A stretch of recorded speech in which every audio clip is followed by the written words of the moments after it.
Praise God. Again, it's Sunday. It's Sunday po in Hong Kong. Praise God, no? Be inspired eh. So, allow us to inspire you, of course, with your prayers po, with your support. Tayo po ay magkakaroon ng inspiration sa bawat isa po, my dear brothers and sisters. Ano na nga yung ating theme, Sister Ems? Our theme is God's silence is not His absence. Kumbaga, my dear brothers and sisters, ang ibig po sabihin ay minsan akala natin kasi tahimik ang Panginoon. Or malayo ang Panginoon. Baka naman, Sister Ems, kasi tayo daldal ng daldal. Kaya hindi siya nakakapagsalita sa atin. Yun na yung prayer, na it's not a monologue. It's a dialogue.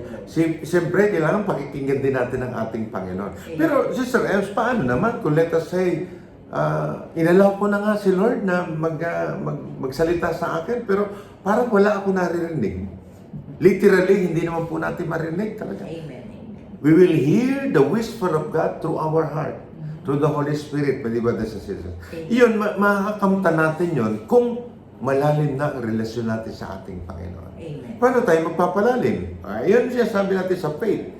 Knowing Christ, believing Christ, trusting Christ, and mabuo na po yung pananampalataya natin. And that is relationship with our God. Amen. Naalala ko tuloy, Sister Ems, yung karanasan ni Job, no? Yung life po niya, na experience po niya ay grabe. My dear brothers and sisters, think of Job, my dear brothers and sisters. A man who lost everything, nawala na po ang lahat. His wealth, kayamanan niya, pamilya niya po, nagkamatay-matay. Yung health po niya, yung parang nagkaroon siya ng Ketong. hindi ketong Sister Ems.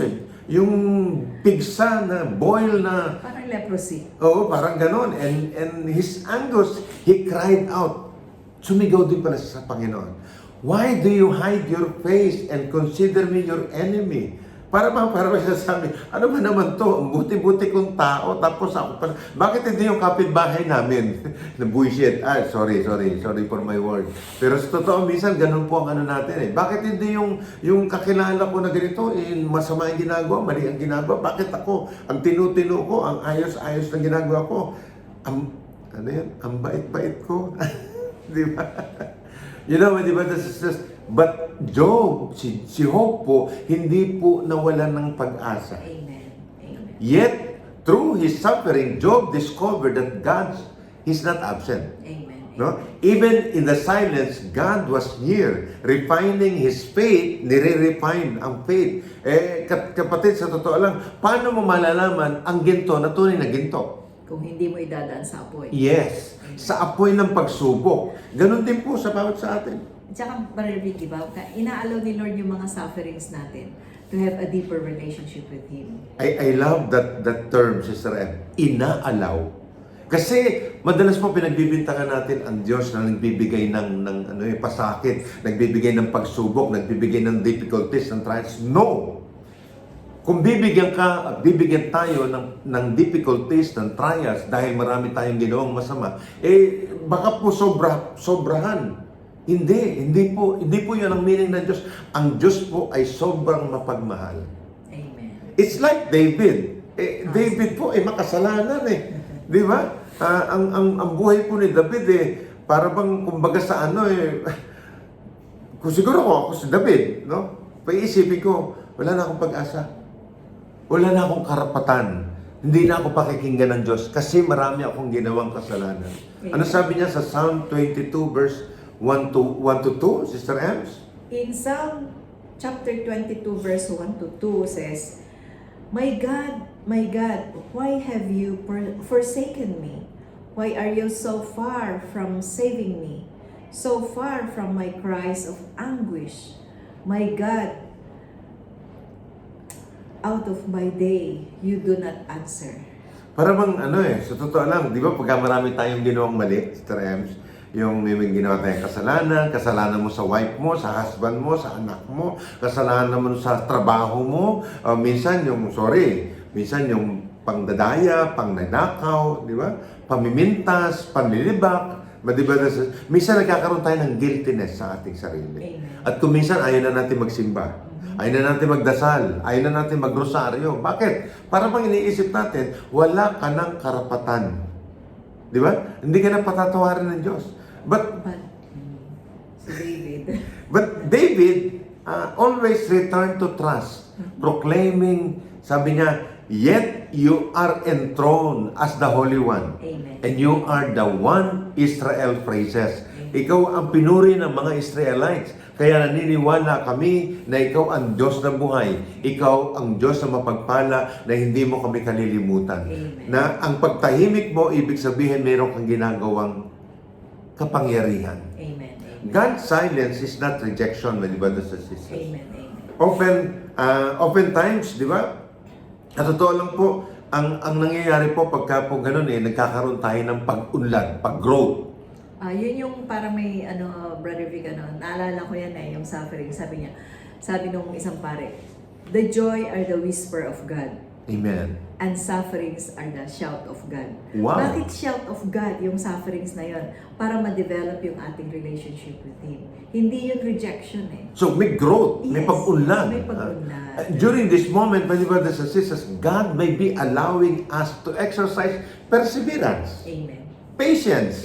Strengthening our spiritual muscle. Siguro po marupok yung muscle ng ating spiritual. Kaya kailangan tumibay, kailangan mag-exercise, di ba? Pag wala kang exercise, ano yung exercise? Exercise of faith, perseverance, the fruits of the Holy Spirit, the love, the joy, the peace, the kindness, the perseverance to prepare us for the greater blessing. Amen. Mayroong nakalaang biyaya na malaki ang Panginoon. Pangako naman niya yung Brother Vic, di ba? Kaya lang kasi, kung minsan, pag nag-aapura ang tao, nakakalimutan ko na may pangako ang Diyos sa akin. In every race, my dear brothers and sisters, meron pong winner. May katapusan. Paano ka mananalo kung hindi mo tatapusin yung race? Hindi ka finisher. Kailangan finisher ka. Kahit siguro hindi ikaw yung champion, pero Yes, at least natapos natapos mo. Mapagmamalaki mo. I finished the race, di ba? Biblical yun nakakatuwa nga po yung experience ng Canaanite woman, di ba? May di ba, brothers and sisters, ang Canaanite woman, Tagalog na malalo, nanikluhod. Di ba? Ibig sabihin, nagmakaawa kay Jesus to heal her daughter, yung daughter niya.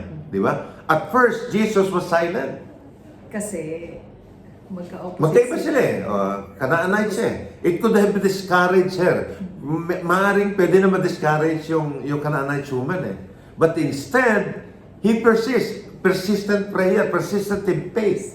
And his plea was as answer, woman, sabi ng Panginoon, woman, have a great faith. You have a great faith. Your request is granted. Sabi po niya sa Matthew 15:28. So meaning, God's silence was not a denial, my dear brothers and sisters. It was a moment to refine her faith.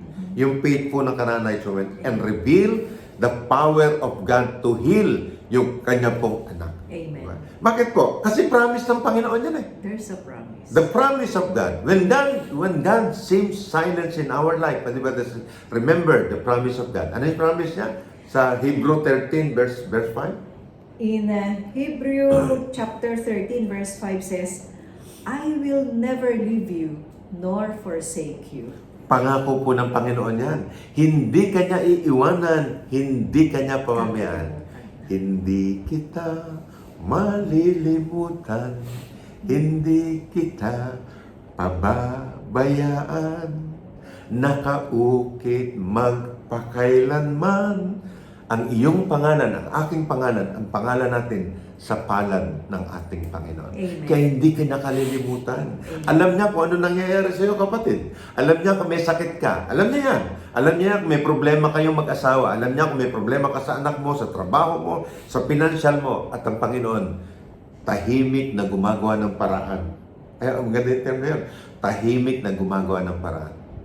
Para po sa iyo, para i-bless ka. Amen. Ano sabi niya sa Isaiah 40 verse 31, Sister Ems? In Isaiah chapter 40 verse 31 says, but those who hope in the Lord will renew their strength. They will soar on wings like eagles. They will run and not grow weary. They will walk and not faint. Ibig sabihin, my brothers and sisters, pag tayo po ay umaasa sa ating Panginoon, lagi niyang nire-renew yung ating lakas. Amen. Lakas ng ano? Lakas ng pananampalataya. Lakas ng katawan. Lakas ng espiritu. And ang comparison po ng ating Panginoon, we will soar In our wings on wings. like an eagle. And we will run, pero hindi po tayo mapapagod. And we will walk, pero hindi po tayo babagsak. Yun ang sabi ng ating Panginoon. Kung sa Panginoon tayo umaasa. Kasi promise po ng Panginoon yun. Kaya ikaw, ako, tayo po na nahihirapan. Tayo po napapagod. Tayo po na mayroong pagsubok. Umasa ka, kapatid, na ang Diyos may pangako sa iyo. Natutuparin niya yung pangako niya sa iyo. Amen. Amen. Kaya kapatid, no, ang nakakatuwa kasi minsan yung sinasabi natin na yung ating team na God's silence is not His absence. Totoo po yun. Sa aming pong buhay na mag-asawa ni Sister Emma, ang dami na po na minsan pakiramdam namin, tahimik si Lord. Sabi ko, minsan sabi namin ng dalawa, narinig kaya tayo ni Lord? Kaya nga, di ba, Brother Vic, parati kong nafe-feel yung there are times na, syempre, nakakaramdam ka ng kahinaan. Weary. Weary, sufferings. Tinatandaan ko parati yun, yung sinasabi ng isang pare na yung sufferings na yan, shout of God na yan, na sasabihin niya, oh Emma, siya yung nagsasabi na, oh, nakakalimutan mo ako. Mga reminder sa atin, sa totoo lang. Andito lang ako, sabi ni Lord, di ba? Di ba, kunyari, nag-uusap kami ni Sister Emma. Salita siya ng salita, hindi ako kumikibong. Di ba? Ano sasabihin niya sa akin? Pa, makinig ka naman. Di ba? Pero ako nakikinig. Sinesavor ko yun. And then, babatin ako sa kanya, concluded na. Ganun ang ating Panginoon, di ba, sa sisters? Yung kailangan mo, yung hinaing mo sa Kanya, yung pagsigaw mo sa Kanya, di ba, sa sisters? Alam niya yun. At hinihahanda niya yung kailangan mo, kapatid. Kaya huwag kang papagod.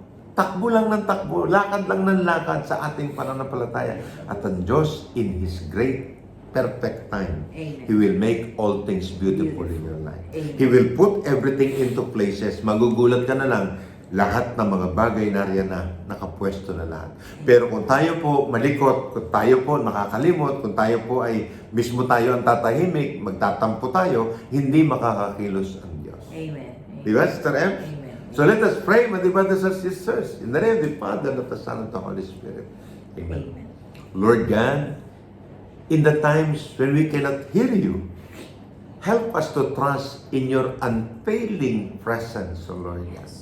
Give us the strength to hold on, O Lord God, knowing that your silence is not an abandonment, but an opportunity for our faith to grow, to be strong. And we believe that you are with us always, even when our hearts struggle to feel it. Amen. Amen. All these things, Father, we ask and we pray in Jesus' mighty name. Amen. Amen. The name of the Father, and of the Son, and of the Holy Spirit. Amen.